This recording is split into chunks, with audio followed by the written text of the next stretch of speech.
we'll guide you through how to integrate ClickUp email into your workflow seamlessly. If you find this helpful, consider subscribing and liking the video. First, open ClickUp on your desktop and navigate to the task where you want to integrate your email.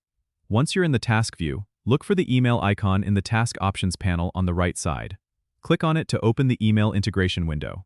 You need to connect your email account by following the prompts, which will guide you through authorizing ClickUp to access your email.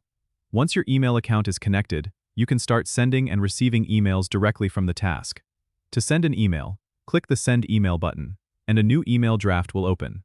You can type in your recipient's email address, subject, and body text, just like you would in a regular email client.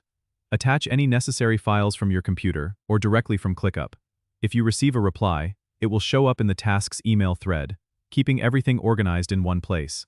This is especially useful for maintaining context and having all your communication linked to the relevant task. Don't forget to regularly check your email settings in ClickUp to ensure everything runs smoothly and your updates are synced.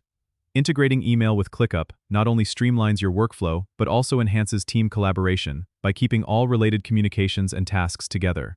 Don't forget to subscribe and comment if this helped you out.